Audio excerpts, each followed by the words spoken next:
Hello and welcome to the chemistry class once again. आज हम पढ़ रहे हैं कार्बीन, जो कि एक अभिक्रिया मध्यवर्ती है, रिएक्शन इंटरमीडिएट है।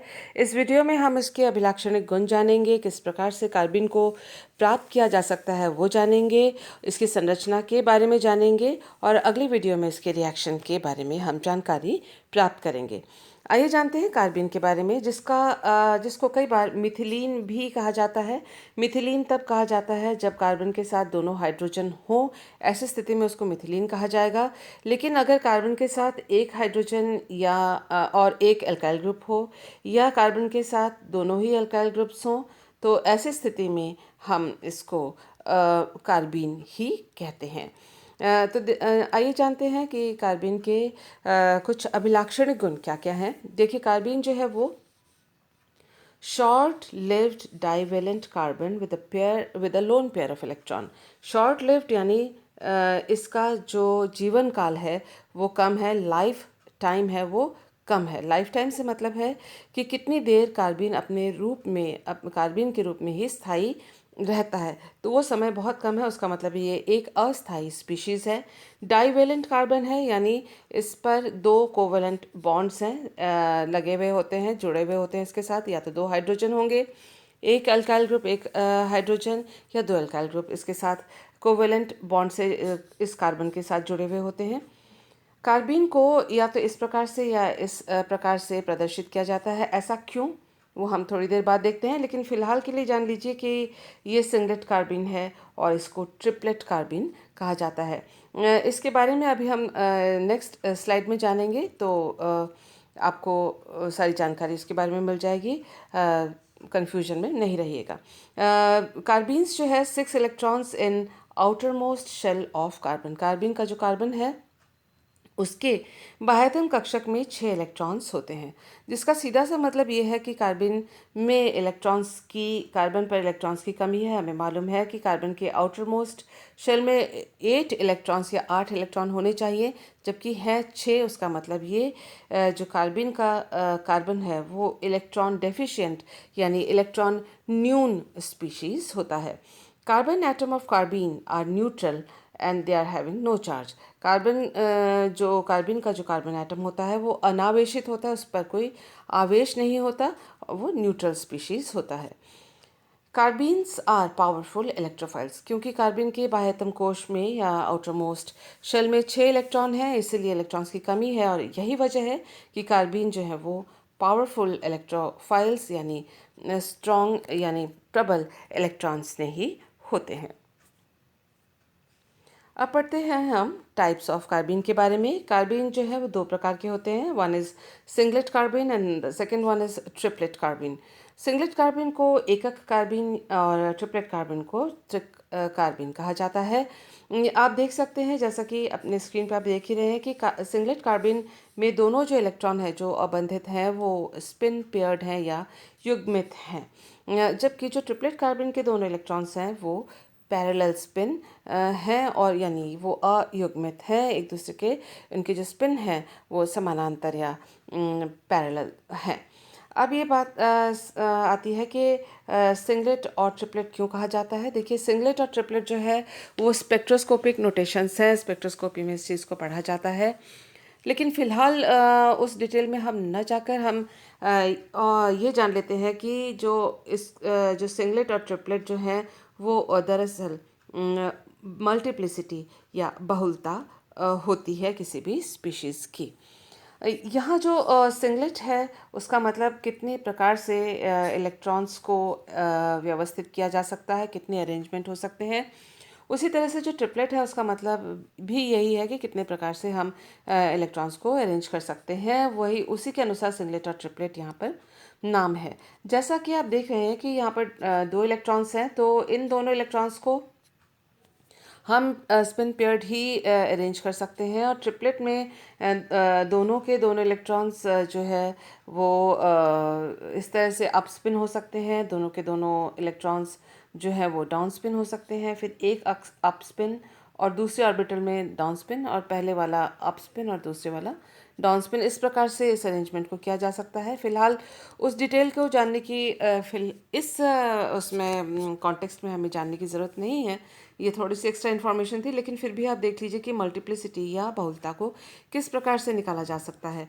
देखिए, इसका जो फॉर्मूला है वो 2s+1 है, और जो s यहाँ पर है वो है टोटल स्पिन इलेक्ट्रॉन्स का। यहाँ 2 इलेक्ट्रॉन्स हैं, और अगर सिंगलेट है स्पीशीज़ तो दोनों इलेक्ट्रॉन्स पेयर्ड हैं, यानी अगर एक प्लस हाफ होगा तो दूसरा माइनस हाफ होगा, और टोटल जो स्पिन होगा तो प्लस हाफ और माइनस हाफ दोनों को जोड़ेंगे तो आएगा 0। मल्टीप्लिसिटी का फॉर्मूला है 2s+1, तो 2s+1 s के वैल्यू यहाँ पर 0 है, तो 2 इंटू 0+1 यानी 1 आएगा टोटल, तो 1 यानी सिंगलेट। दूसरा जो अरेंजमेंट है वो ट्रिपलेट कार्बन का है। ट्रिपलेट कार्बन में दोनों जो इलेक्ट्रॉन्स है वो पैरेलल स्पिन हैं, और यानी अगर एक का वैल्यू प्लस हाफ है तो दूसरे का जो स्पिन का वैल्यू भी प्लस हाफ है। दोनों को अगर ऐड करते हैं, जोड़ते हैं, तो हमें 1 मिलेगा, plus half and plus half, और एस का वैल्यू जो होगा ट्रिपलेट कार्बन के लिए 1 होगा। ऐसी स्थिति में अगर हम इस फॉर्मूला 2s+1 में हम s का जो वैल्यू है वो 1 ऐड कर लेते हैं, तो ऐसी स्थिति में हमें जो टोटल स्पिन मिलेगा वो जो मल्टीप्लिसिटी मिलेगी, टोटल स्पिन नहीं, जो मल्टीप्लिसिटी मिलेगी हमें वो है 2s+1, यानी 2 + 1 = 3। तो इस प्रकार से ये जो 3 है वो है ट्रिपलेट। तो इस प्रकार से दोनों जो सिंगलेट और ट्रिपलेट कार्बीन्स हैं उनके बारे में उनकी मल्टीप्लिसिटी के बारे में ये जानकारी है। आइए देखते हैं कि सिंगलेट जो कार्बीन है उसकी संरचना, उसकी स्ट्रक्चर कैसी है, उसका इलेक्ट्रॉनिक कॉन्फ़िगरेशन किस प्रकार का है। देखिए, आपकी स्क्रीन पे है ये सिंगलेट कार्बीन, और सिंगलेट कार्बीन में ये जो सेंट्रल कार्बन है उसका हाइब्रिडाइजेशन आप देख रहे हैं वो है sp2 हाइब्रिडाइज्ड कार्बन। यहाँ उसका जो sp2 हाइब्रिडाइज्ड कार्बन है उसका जो बॉन्ड एंगल होता है वो 120 होता है, लेकिन यहाँ पर आप देखिए जो बॉन्ड एंगल है 103 से लेके 104 डिग्री इसका बॉन्ड एंगल यहाँ पर दिखाया गया है। और उसका कारण ये है कि ये जो बॉन्ड्स हैं, बॉन्ड के जो इलेक्ट्रॉन्स हैं, और ये जो इलेक्ट्रॉन यहाँ नॉन बॉन्डेड इलेक्ट्रॉन है, इन इलेक्ट्रॉन्स और इन इलेक्ट्रॉन्स में आपस में रिपल्शन या प्रतिकर्षण होता है, और इसीलिए ये जो दोनों बॉन्ड्स हैं वो इस ऑर्बिटल के इलेक्ट्रॉन से दूर हो जाते हैं या एक दूसरे के पास आ जाते हैं। ये एक दूसरे के पास आ जाते हैं और इससे दूर हो जाते हैं, जिसकी वजह से ये जो बॉन्ड एंगल है वो 120 ना रहकर उससे कम हो जाता है, जैसे 103 से लेके 104। ये डिपेंड करता है कि यहाँ पर ये जो दोनों ग्रुप्स हैं वो कौन से ग्रुप है, उनका इलेक्ट्रॉन डेंसिटी क्या है, और क्या उनका साइज़ है, और ये सारी चीज़ों के ऊपर डिपेंड करता है कि ये वाला एंगल किस प्रकार का होगा। इलेक्ट्रॉनिक कॉन्फ़िगरेशन देख लेते हैं हम सिंगलेट कार्बन का। देखिए, क्योंकि ये sp2 हाइब्रिडाइज्ड कार्बन है, तो sp2 हाइब्रिडाइज्ड कार्बन sp2 यानी टोटल 3 हाइब्रिड ऑर्बिटल्स इसके अंदर होंगे, और एक जो p ऑर्बिटल जो है वो अनहाइब्रिडाइज्ड असंकरित यानी प्योर p एक बचा हुआ रहेगा। इसमें आप देखिए कि जो p ऑर्बिटल है वो एम्प्टी है, यानी खाली है, जो यहाँ पर दिख रहा है आपको, और जो sp2 हाइब्रिडाइज्ड कार्बन है उस पर ही अबंधित जो इलेक्ट्रॉन है वो स्थित है, प्रेजेंट है उसमें, और ये जो दोनों बॉन्ड्स हैं वो यहाँ पर बॉन्डिंग इसकी बॉन्ड के लिए ये जो दोनों इलेक्ट्रॉन्स हैं यहाँ पर 1 बॉन्ड फॉर 2 इलेक्ट्रॉन्स, तो वो दोनों इलेक्ट्रॉन्स यहाँ पर दर्शाए गए हैं। तो जो सिंगलेट कार्बन का जो इलेक्ट्रॉनिक कॉन्फ़िगरेशन है वो sp2 6 है, और pz पे 0 है।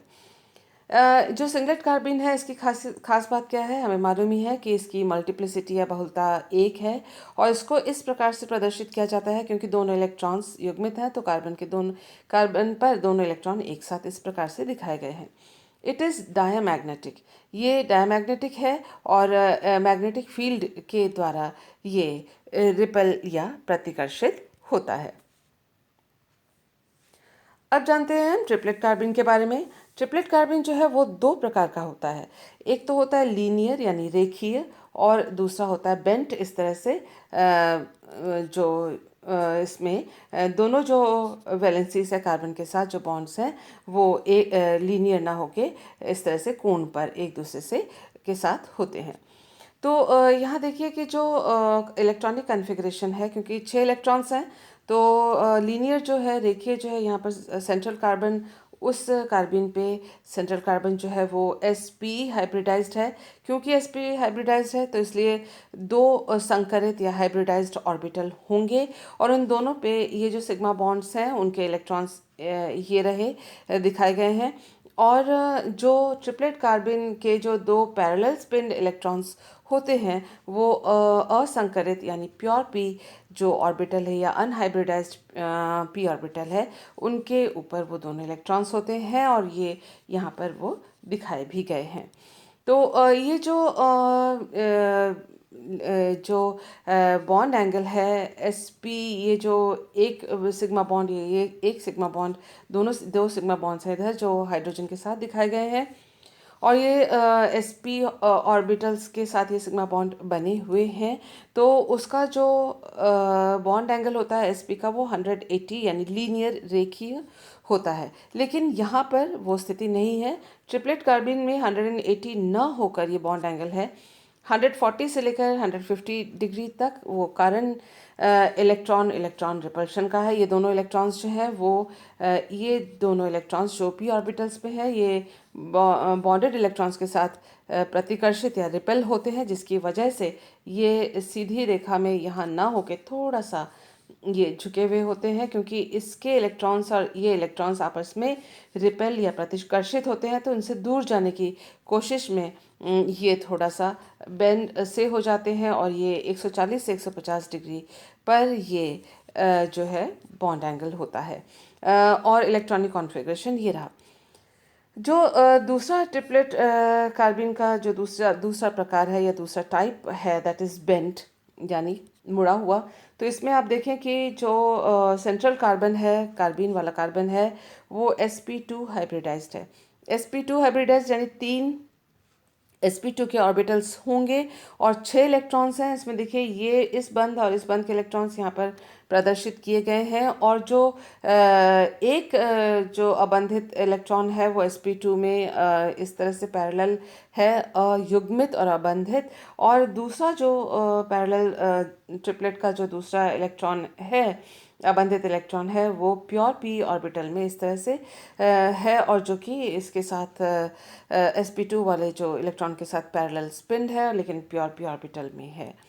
यहाँ पर भी जो बॉन्ड एंगल है वो 136 डिग्री एंगल है, और sp2 का जो आप कह सकते हैं 120 डिग्री का जो एंगल होता है वो इसमें नहीं है, और कारण वही इलेक्ट्रॉन इलेक्ट्रॉन रिपल्शन है। इन इलेक्ट्रॉन्स में रिपल्शन की वजह से ये जो एंगल है वो इस प्रकार से है। ये electrons, bonded electrons and sp2 electrons, ये इन इलेक्ट्रॉन्स का जो रिपल्शन है बॉन्डेड इलेक्ट्रॉन्स के साथ, इस वजह से ये जो बॉन्ड एंगल है 120 न रहकर 136 पर पहुंच गया है। अब जो sp ट्रिपलेट जो कार्बन है उनके हम कैरेक्टरिस्टिक्स देख लेते हैं। मल्टीप्लिसिटी इसकी 3 है, जो कि हमें मालूम ही है, इससे पहले भी हमने देख लिया था, कैलकुलेट भी कर लिया था। इसको जो है इस प्रकार से प्रदर्शित किया जाता है। यहाँ देखिए कार्बन के एक तरफ एक इलेक्ट्रॉन और दूसरी तरफ दूसरा इलेक्ट्रॉन दिखाया गया है, जो इस बात को प्रदर्शित करता है कि दोनों इलेक्ट्रॉन्स एक दूसरे से भिन्न भिन्न जो ऑर्बिटल्स हैं उनमें उपस्थित हैं। इट इज़ पैरामैग्नेटिक यानी ये अट्रैक्टेड बाय मैग्नेटिक फील्ड है, मैग्नेटिक फील्ड के द्वारा आकर्षित होते हैं, जिससे जो कि इस बात को सपोर्ट करता है कि ये दोनों जो इलेक्ट्रॉन्स हैं वो अनपेयर्ड हैं। हमने सिंगलेट जो कार्बन देखा था उसमें देखा था कि वो डायमैग्नेटिक है, जो कि इस बात को प्रमाणित करता था कि सिंगलेट कार्बन में जो इलेक्ट्रॉन्स हैं, नॉन बॉन्डेड इलेक्ट्रॉन्स हैं, वो दरअसल पेयर्ड हैं, और ट्रिपलेट में वो अनपेयर्ड हैं, इसीलिए वो जो मैग्नेटिक फील्ड है उसके द्वारा वो आकर्षित होते हैं। अब हम पढ़ते हैं फॉर्मेशन ऑफ कार्बन। कार्बीन को किस प्रकार से बनाया जा सकता है। तो कार्बीन जो है वो एक अस्थायी स्पीशीज़ है और एंडोथर्मिक स्पीशीज़ है, और इसमें आप देख सकते हैं कि इसी वजह से हीट या लाइट के द्वारा इसको जनरेट या इसको इसको प्राप्त किया जा सकता है। तो जो पहला प्रिपरेशन हम देख रहे हैं वो है अल्फा एलिमिनेशन।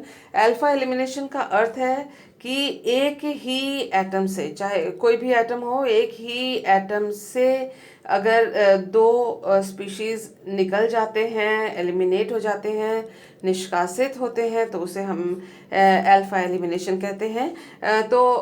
देखिए यहाँ CH2 और I2, तो ये जेम डाई हैलाइड है। जेम डाई हैलाइड यानी एक ही कार्बन पे दोनों हैलोजन का होना। तो ऐसे यौगिकों को हम जेम डाई हैलाइड कहते हैं।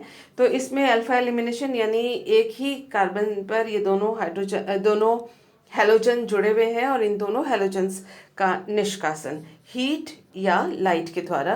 तो इस तरह से जिंक की उपस्थिति में अल्फा एलिमिनेशन होता है, और इस प्रकार से हमें कार्बीन प्राप्त होता है।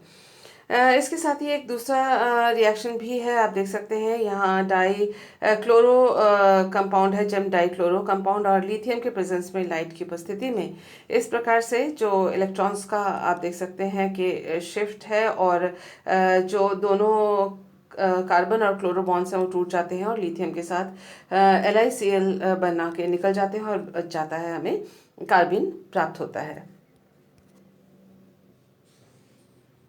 क्लोरोफॉर्म से भी हम कार्बीन प्राप्त कर सकते हैं, और आप देख सकते हैं कि CHCl3 और बेस की उपस्थिति में और हीट की उपस्थिति में पहले हाइड्रोजन आयन का लॉस होता है, और उसके बाद फिर हीट के द्वारा क्लोराइड आयन का भी लॉस होता है, एलिमिनेशन होता है, और हमें डाइक्लोरोकार्बीन प्राप्त होता है।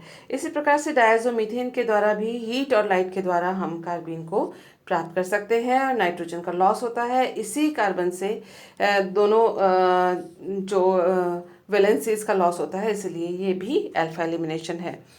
आगे भी जो ये रिएक्शंस हैं, जो थर्मल और फोटोलाइटिक एलिमिनेशंस हैं, ये भी अल्फा एलिमिनेशंस ही हैं। और इसमें आप देख सकते हैं कि कीटीन में का अगर हीट और लाइट के साथ, हीट या लाइट के साथ हम ट्रीट करते हैं, तो हमें इसमें कार्बन मोनोऑक्साइड का लॉस होता है, और CH2 यानी कीटीन यानी कार्बीन हमें प्राप्त होता है।